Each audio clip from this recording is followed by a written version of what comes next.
The station was alive with movement. People hurried in all directions, their footsteps echoing off the tall ceilings. Some rushed to catch their trains, while others stood near the ticket counters, checking their phones or chatting with companions. The scent of fresh coffee mixed with the distant smell of train fuel, creating the familiar atmosphere of the station. Among the crowd was Daniel, a young office worker in his late 20s. He had just finished a long day at work and was eager to get home. His tie was slightly loosened, and his sleeves were rolled up. As he adjusted his bag over his shoulder, he sighed, feeling the weight of exhaustion settle in. He wasn't in a rush. His train was still 10 minutes away. He found a quiet spot near a pillar and leaned against it, watching the world move around him. His eyes wandered through the station, scanning the usual sights: the newspaper vendor arguing with a customer, a little boy pulling his mother's hand toward a candy stand, and a street musician playing a soft tune on his guitar. It was just another ordinary evening. At least, that's what it seemed like at first. Then, Daniel's gaze fell on a security guard standing near the platform's edge. The man was in his mid-40s, dressed in a standard navy blue uniform. His hat sat firmly on his head, and a badge glimmered under the bright station lights. At first glance, he looked like any other guard. Firm, serious, and focused. But something about him caught Daniel's attention. The guard's posture was stiff, almost too stiff, like he was trying to hold himself together. His hand kept moving to the strap of his vest, adjusting it every few seconds. His other hand rested on his stomach, pressing slightly, as if something was bothering him. His breathing looked uneven, deep, then shallow, then deep again. Daniel frowned. He wasn't the kind of person to meddle in others' business, but something didn't feel right. The guard's movements weren't normal. He looked nervous, uncomfortable, maybe even in pain. Daniel couldn't tell for sure, but his gut told him something was wrong. The station continued to buzz with activity. No one else seemed to notice the guard's odd behavior. Why would they? Everyone was too busy with their own lives, their own thoughts. But Daniel couldn't shake off the feeling that he needed to keep watching. Then, just as Daniel was about to turn away and ignore his instincts, he noticed something that made his heart race. The guard swayed slightly, his knees bending for a split second before he straightened up again. He took a deep breath, but it looked forced, like he was struggling to stay on his feet. Daniel's fingers tightened around the strap of his bag. Something was definitely wrong. And if no one else was going to notice, then maybe, just maybe, he had to do something about it. Daniel couldn't take his eyes off the guard. The man was still standing, but something about him didn't seem right. His fingers twitched slightly, and he kept adjusting his vest as if it was bothering him. His shoulders were tense, and his breaths were uneven. It wasn't the kind of nervousness someone would have if they were just tired or stressed. It was something more, something deeper. Daniel tried to reason with himself. Maybe the guard was just having a bad day. Maybe he was just uncomfortable standing for so long. After all, security guards had tough jobs, spending hours on their feet, watching over crowds without a break. But something in Daniel's gut told him this wasn't just tiredness. There was something else going on. People walked past the guard without paying him any attention. A group of teenagers laughed as they passed by. A businessman hurried along while talking on his phone, and a mother carried her crying child toward the benches. Everyone was caught up in their own world, too busy to notice a single man standing awkwardly near the platform. Daniel shifted his weight from one foot to the other. He told himself to look away, to focus on his own life, but he just couldn't. Something about the situation held him there. His grandfather, who had been a police officer for years, always told him to trust his instincts. If something doesn't feel right, his grandfather would say, it probably isn't. The more Daniel watched, the more certain he became that something was wrong.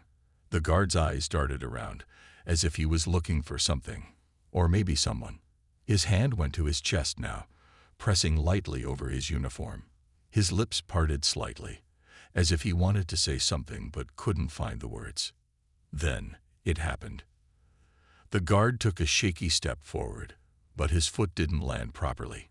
His knee buckled for a brief moment, and he stumbled slightly before catching himself. It was such a small movement that most people wouldn't have noticed, but Daniel did. His heart started to beat faster. Was the guard sick? Was he about to faint? Daniel's eyes flickered to the crowd around them. No one else had seen it. No one else was paying attention. The man was still standing, still trying to act normal, but his body was betraying him. For a moment, Daniel hesitated. Should he go over and ask if the guard was okay? What if he was wrong? What if the guard was just fine and didn't appreciate a random stranger bothering him? But then he remembered the slight sway, the nervous hands, the uneasy breathing. His gut told him to act. Taking a deep breath, Daniel made his decision. He wasn't going to ignore this. He wasn't going to walk away. He stepped forward, ready to do something, anything, before it was too late. Daniel's heart pounded as he took a step forward. He wasn't the type of person to interfere in other people's business, but something about this moment felt different. The guard looked like he was in trouble, and no one else seemed to notice. He moved closer, his eyes fixed on the man's face. The guard's skin looked pale, almost too pale, under the bright station lights. His eyes were slightly unfocused, and his chest rose and fell unevenly, like he was struggling to catch his breath. He was gripping his vest strap tightly now, his fingers trembling. Daniel hesitated for a second, then finally spoke up. "Hey, are you okay?" His voice was calm but firm, loud enough for the guard to hear over the noise of the station. The guard blinked, surprised. He turned his head slightly toward Daniel, but didn't answer right away. His lips parted, but no words came out. Instead, he took another unsteady breath and swayed again, this time more noticeably. That was it. That was the moment Daniel knew he had to act. Before the guard could collapse, Daniel stepped forward and reached out, grabbing the strap of his vest. It was an instinct, a quick reaction, but it was just in time. The guard's legs gave out, and his body tilted forward, as if he was about to fall face first onto the hard concrete floor. The second Daniel pulled the strap, the guard stumbled back instead of falling forward. His body was heavy, and for a moment, Daniel struggled to keep his balance. He tightened his grip, using all his strength to steady the man. A few people around them finally started to notice something was wrong. A woman gasped. A man nearby turned his head, lowering his phone as he realized what was happening. The sound of hurried footsteps echoed as a few concerned bystanders moved closer. The guard let out a weak cough, his head drooping slightly. Daniel gently lowered him down onto a nearby bench, supporting his weight so he didn't fall too hard. "Stay with me," Daniel said urgently. "Are you hurt? Can you talk?" The guard's breathing was labored. His hands weakly gripped the bench as he tried to steady himself. He opened his mouth again, this time managing a few words. "Chest, tight," he whispered. Daniel's stomach tightened. This wasn't just exhaustion. This was serious. A woman in a nurse's uniform, who had been walking by, rushed over. "I'm a nurse," she said quickly, kneeling next to them. She placed 2 fingers on the guard's wrist, checking his pulse. Her expression changed instantly. "He needs help, now." Daniel nodded, already reaching for his phone. His hand shook slightly as he dialed 911. As the call connected, he looked back at the guard, who was struggling to keep his eyes open. Whatever was happening, it wasn't over yet, and time was running out. Daniel's hands trembled slightly as he held his phone to his ear.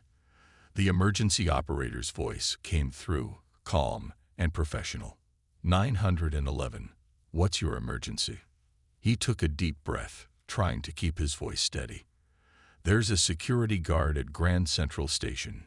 He's struggling to breathe. He almost collapsed, but I caught him. His chest is tight, and he looks really weak. We need an ambulance. Fast. The nurse beside him gave a quick nod, silently encouraging him. The operator responded quickly. Is he conscious? Daniel glanced at the guard. His eyes were half open, and his breathing was shallow. "Yeah, but he's fading in and out." The operator's tone remained steady. "Stay with him. Help is on the way. Keep him as comfortable as possible." "Does he have any medical conditions that you know of?" Daniel turned to the guard, speaking gently. "Sir, do you have any medical issues? Heart problems? Anything?" The guard's lips moved, but his voice was barely above a whisper. "Heart." He took a shaky breath. "Pills. Locker." Daniel exchanged a look with the nurse. "He has heart problems," he told the operator. "He says his pills are in his locker." The operator responded quickly. "Don't move him too much. Just keep him awake if you can. The paramedics will be there soon." Daniel ended the call and slipped his phone into his pocket, turning his full attention back to the guard. His face was growing paler, and his hands were trembling. Daniel could see the pain in his expression, as if his body was fighting against him. "Sir, stay with us," the nurse said gently. "Help is coming." She turned to Daniel. "We need to keep him conscious. Talk to him." Daniel nodded and leaned in slightly. "What's your name?" The guard's eyelids fluttered. "Robert," he mumbled.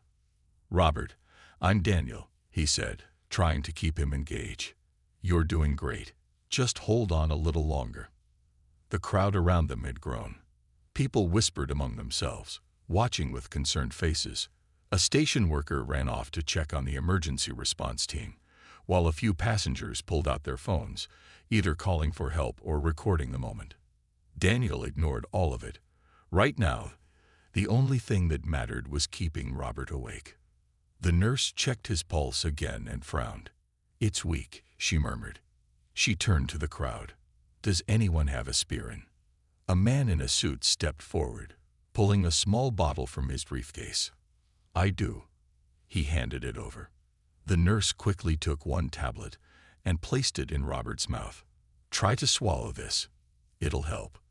Daniel squeezed Robert's shoulder gently. "Just a little longer, buddy. They're almost here." Then, in the distance, the sound of sirens filled the air. Help had finally arrived. But was it soon enough? The sound of sirens grew louder, echoing through the station. Daniel's heart leaped with a mix of relief and anxiety. The paramedics were almost here, but Robert's condition wasn't improving. His face was still pale, and his breath came in ragged gasps. Every second felt like a lifetime. "Hold on, Robert. You're going to be okay," Daniel whispered, trying to sound reassuring, though his own voice trembled. He glanced around, seeing more and more people gathered, watching with bated breath. Some had taken out their phones. Others just stood there, frozen in place. Daniel couldn't blame them. In a place like Grand Central Station, it wasn't every day someone's life hung in the balance. The nurse was doing everything she could. She kept talking to Robert, encouraging him to stay awake, while checking his pulse. It was still weak, but steady. "You're doing fine," she told him. "Just keep breathing slowly. The paramedics are almost here." But as the moments ticked by, Daniel's mind raced. Would Robert make it? Was he going to be okay? He looked at the other people in the crowd, silently wishing for help, but there was nothing they could do now. The situation was in the hands of the professionals. Daniel tried to stay calm, but inside, he was shaking. His hands were slick with sweat, and his breath came quicker as he continued to support Robert, who seemed to be slipping further away. Every time Robert gasped for air, it felt like time slowed down. Would he be able to make it through this? Then, through the crowd, Daniel spotted the flashing lights of the ambulance. It was a welcome sight. The paramedics quickly rushed toward them, their equipment in hand. Two of them knelt beside Robert, while another spoke with the nurse to get an update. "We're going to take care of him," one of the paramedics said in a calm, steady voice. "You did great. Stay back for a moment." Daniel stepped away, his breath catching in his chest. He felt a wave of dizziness pass over him. It had all happened so fast. Just moments ago, he was standing there, waiting for his train, not knowing that his life, and someone else's, was about to change forever.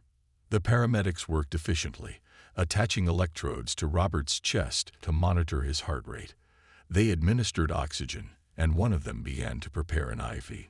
Robert's eyes fluttered open again, and he weakly lifted a hand, as if trying to speak. Daniel leaned closer, trying to catch his breath. "Robert, you're going to be okay," he said, his voice trembling with a mix of exhaustion and relief. The paramedic turned to him with a nod. "He's stable for now, but we're going to take him to the hospital for further evaluation." Daniel nodded, unable to speak for a moment. He felt a strange mix of relief and guilt. Relief because the help had arrived in time. Guilt because he didn't know if he could have done more. As the paramedics carefully loaded Robert onto the stretcher, Daniel watched, feeling like a weight had lifted off his chest. For the first time since everything started, he allowed himself to breathe. He looked around at the crowd, many of whom had watched the whole ordeal unfold. Some were still staring, but Daniel's focus remained on Robert. He had saved the guard's life, and though the outcome was uncertain, one thing was clear: he wouldn't forget this day for as long as he lived. The sound of the sirens grew louder, cutting through the noise of the station, a bright beacon of hope. The paramedics were almost here, and for the first time since it all began, Daniel felt a glimmer of hope in his chest. But Robert's condition hadn't improved. His breathing was still shallow, each breath more labored than the last. The pallor of his skin remained unnaturally pale, and his grip on the bench seemed to weaken with each passing second.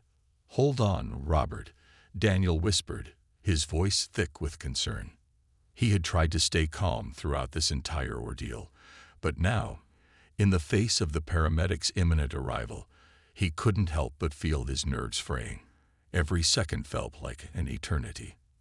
The sound of Robert's gasps for air echoed in Daniel's ears, and his heart raced with a mix of fear and uncertainty. The nurse beside him kept checking Robert's pulse, her hand steady despite the tension in the air. She spoke gently to him, urging him to stay conscious. "Breathe slowly, Robert. Help is here. Just stay with us a little longer." Daniel stood by, trying to keep himself composed, but his thoughts raced. What if they were too late? What if Robert's heart had already suffered too much damage? His mind flashed back to the moment when Robert had nearly collapsed, the way his knees buckled, the panic in his eyes. Daniel couldn't forget that moment, the moment he pulled the guard back from the edge of disaster. The crowd around them had grown larger now. Some people were standing back, keeping their distance, while others leaned in, eyes wide with curiosity and concern. Their silent stares only added to the weight on Daniel's shoulders. He could feel their gaze, but he had no time to worry about it. The only thing that mattered was Robert. Finally, the flashing lights of the ambulance appeared at the far end of the platform. Daniel could see the paramedics running toward them, their uniforms bright against the sea of commuters. The feeling of relief was almost overwhelming, but the panic didn't fully subside. There was still so much to do. The paramedics moved with incredible speed and efficiency. Two of them knelt beside Robert, their calm hands moving quickly to assess the situation. One began talking to the nurse to get a clearer picture of Robert's condition, while the other attached electrodes to his chest to monitor his heart. Daniel stepped back slightly to make room for the professionals, but he couldn't tear his eyes away from Robert's face. "Stay with us, Robert," Daniel murmured under his breath, not sure if the guard could even hear him. His heart ached for the man who had almost lost everything in front of a crowd of strangers. He had never imagined his night would take such a turn, and now he found himself wishing with every fiber of his being that Robert would pull through. The paramedic who was monitoring Robert's heart rate looked up at Daniel, his face focused but kind. "He's stable for now. We're going to take him to the hospital for further care. He's going to be okay." Daniel breathed a sigh of relief, though he couldn't quite shake the weight of what had just happened. "Thank you," he said quietly, the words feeling too small for the enormity of what had just transpired. The paramedics carefully moved Robert onto a stretcher, and one of them adjusted the oxygen mask over his face, to ensure he could breathe more easily. As they wheeled him toward the ambulance, Daniel stood there, his legs feeling like jelly. The adrenaline was wearing off, leaving him physically exhausted and emotionally drained. He had done everything he could, but the situation still felt surreal. People around him were starting to disperse, but a few lingered, their eyes still on Daniel. Some had witnessed the whole thing, while others had only arrived after the paramedics took over. Daniel didn't care what they thought. All that mattered was that Robert was alive. He watched as the ambulance doors closed, taking Robert away from the station. And as the sound of the sirens faded into the distance, Daniel felt his own breath slow, his body finally allowing him to relax. But in his heart, he knew this was a moment that would stay with him forever. As the ambulance disappeared into the night, Daniel stood still in the station, his mind racing. The buzz of the crowd around him seemed distant, muffled by the weight of everything that had just happened. People were going back to their usual lives, chatting, checking their phones, and moving on. But Daniel's world had been completely shifted. He could still see Robert's pale face, still hear the sound of his labored breathing. And it all felt too fresh, too vivid. Daniel let out a shaky breath, his body still trembling from the adrenaline of the past few minutes. His legs felt like lead, as though they might give out at any moment. He hadn't even realized how much tension had built up in him until now. Every muscle in his body seemed to ache, and his mind couldn't seem to settle. The station was slowly returning to normal. People were walking past him without a second glance, unaware of the chaos that had just unfolded. The trains continued to arrive and depart. The soft hum of announcements and the clicking of footsteps on the platform filled the air. But for Daniel, everything felt different. He had been part of something huge, something that had changed the course of a stranger's life, and maybe even his own. "Are you all right?" The nurse who had helped Robert came over to him, her expression concerned but calm. Daniel hadn't even noticed her approach. He looked at her, startled, and then nodded slowly. "Yeah, I think so. Just still in shock, I guess." She smiled softly. "You did the right thing. You kept him from falling, stayed with him, and helped him get the attention he needed. He's lucky you were there." Daniel shook his head, his gaze dropping to the floor. "I just did what anyone would do. I didn't really do much." The nurse gave a small laugh, shaking her head. "No, you did more than most people would.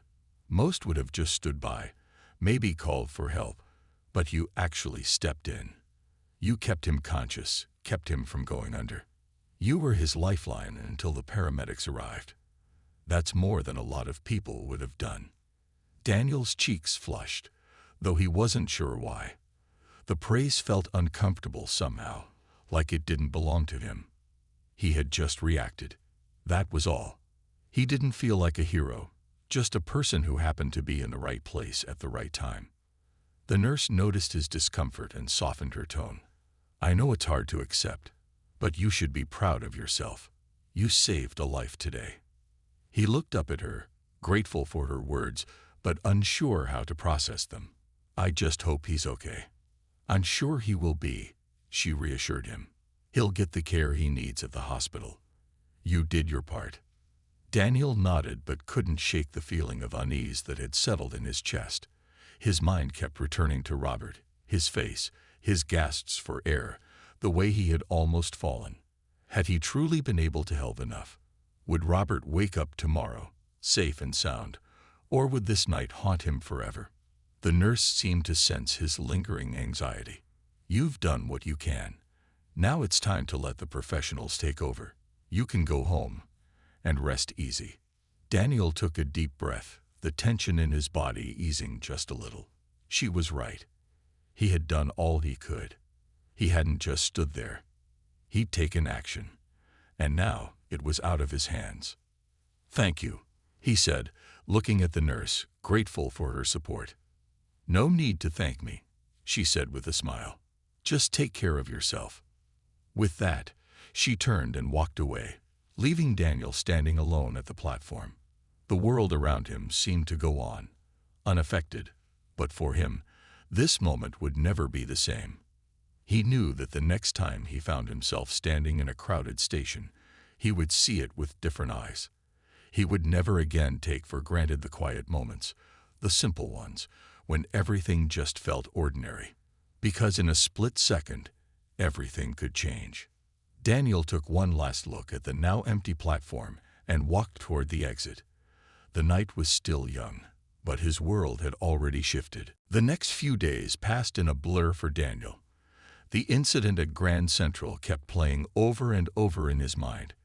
It wasn't something he could shake off, no matter how much he tried to move on with his life. He had never imagined that something so intense would happen to him. He had never imagined that he would be the one to step in and make a difference in someone's life. The world around him seemed normal enough.